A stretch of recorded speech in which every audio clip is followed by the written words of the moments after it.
السلام علیکم ورحمۃ اللہ وبرکاتہ۔ آپ سبھی حضرات کو اسلامک اسٹوری چینل پہ خوش آمدید، اور جو حضرات نئے ہیں ان سبھی حضرات سے گزارش ہے کہ اسلامک اسٹوری چینل کو سبسکرائب کرتے جائیں۔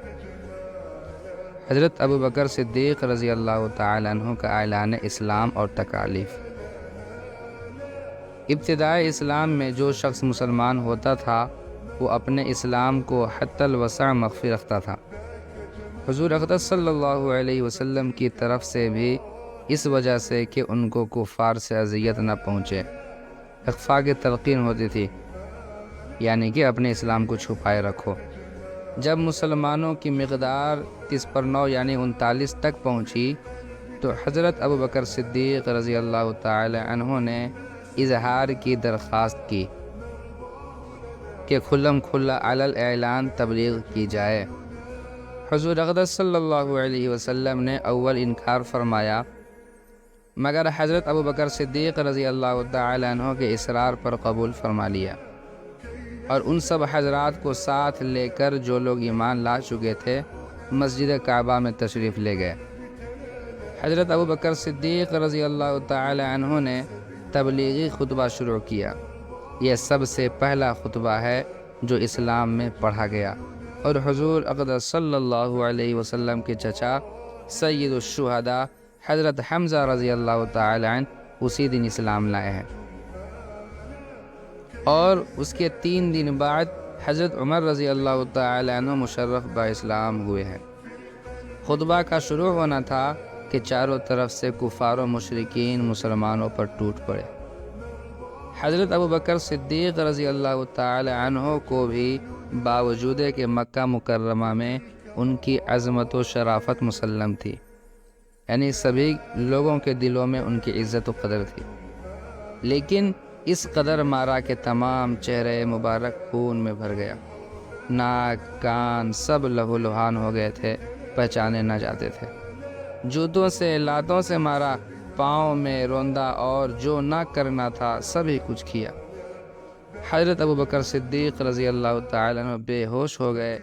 بنو تیم یعنی حضرت ابوبکر صدیق رضی اللہ تعالی عنہ کے قبیلے کے لوگوں کو خبر ہوئی، وہ وہاں سے اٹھا کر لائے۔ کسی کو بھی اس میں تردد نہ تھا کہ حضرت ابوبکر صدیق رضی اللہ تعالی عنہ اس وحشیانہ حملے سے زندہ بچ سکیں گے۔ بنو تیم مسجد میں آئے اور اعلان کیا کہ حضرت ابوبکر صدیق رضی اللہ تعالی عنہ کی اگر اس حادثے میں وفات ہو گئی تو ہم لوگ ان کے بدلے میں عتبہ ابن ربیعہ کو قتل کریں گے۔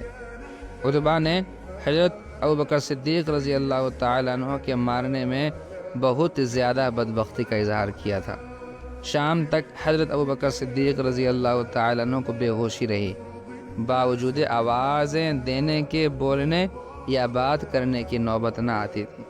شام کو آوازیں دینے پر وہ بولے تو سب سے پہلا لفظ یہ تھا کہ حضور اقدس صلی اللہ علیہ وسلم کا کیا حال ہے، یعنی جب یہ بے ہوش سے جب ہوش میں آئی تو انہوں نے فوراً اپنے زبان سے الفاظ جو نکالے، انہوں نے یہ نہیں نکالا اپنے امی اور بابا کا خیال نہیں کیا، انہوں نے جو الفاظ جو نکالے انہوں نے کہا ہمارے نبی کیا بتائیں، کیا حال ہے ہمارے نبی کا۔ لوگوں نے اس پر بہت ملامت کی، اس لیے کہ جو ان کے بنو تیم کے جو لوگ تھے مسلمان نہیں ہوئے تھے، اسلام قبول نہیں کیے تھے، لیکن جو گاؤں والے تھے انہوں نے اس بات پہ انہوں نے ملامت کی۔ شام کو جب آوازیں دینے پر وہ بولے تو سب سے پہلا لفظ یہ تھا کہ حضور اقدس صلی اللہ علیہ وسلم کا کیا حال ہے۔ لوگوں نے اس پر بہت ملامت کی کہ انہی کے ساتھ رہنے کی وجہ سے یہ بدولت تمہاری ہوئی، یہ مصیبتیں آئی، اور دن بھر موت کے منہ میں رہنے پر بات کی تو وہ بھی حضور صلی اللہ علیہ وسلم ہی کا جذبہ اور انہی کے لئے۔ لوگ پاس جو بیٹھے تھے اٹھ کر چلے گئے کہ بددلی بھی تھی اور یہ بھی کہ آخر کچھ جان باقی ہے کہ بولنے کی نوبت آئی۔ دونوں بات کی وجہ سے تھوڑے ناراض ہوئے اور تھوڑے اس لیے چلے گئے کہ ابھی بولنے میں انہیں تکلیف ہوگی، اس لیے چلے گئے۔ اور آپ رضی اللہ تعالی عنہ کی والدہ ام خیر رضی اللہ تعالی عنہ سے کہہ گئے کہ ان کے کھانے پینے کے لیے کسی چیز کا انتظام کر دیں۔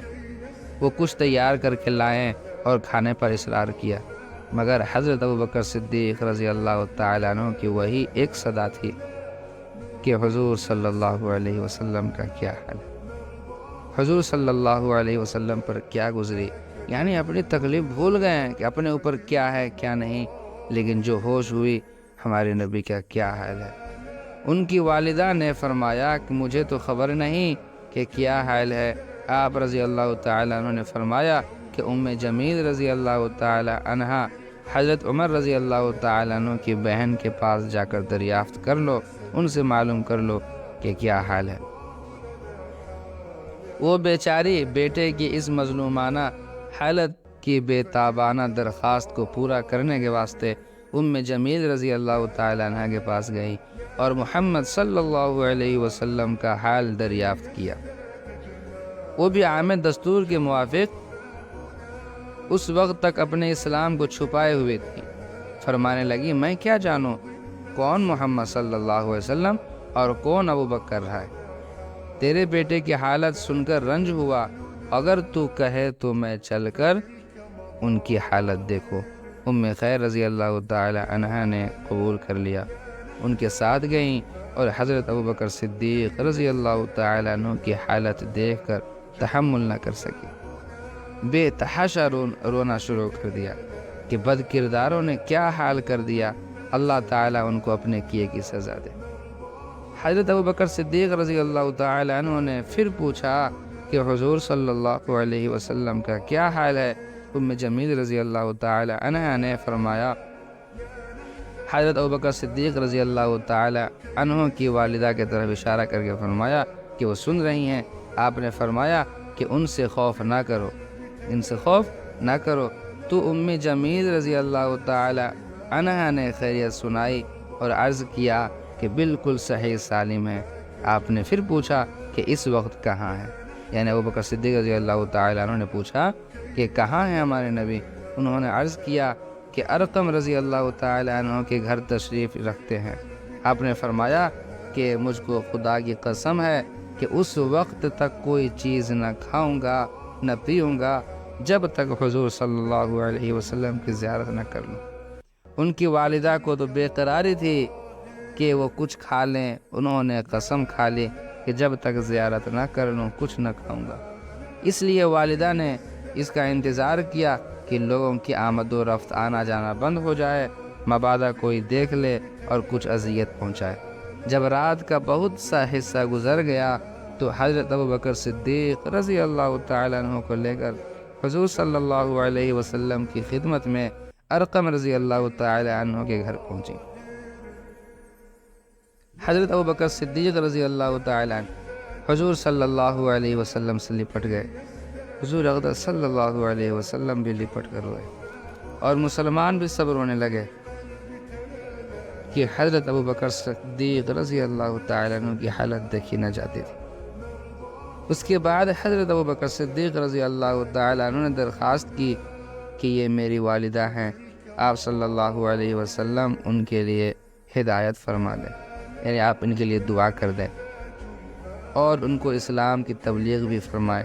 حضور اقدس صلی اللہ علیہ وسلم نے اول دعا فرمائی، اس کے بعد ان کو اسلام کی ترغیب دی، وہ بھی اسی وقت مسلمان ہو گئے، یعنی حضرت ابوبکر صدیق رضی اللہ تعالیٰ عنہ کی والدہ۔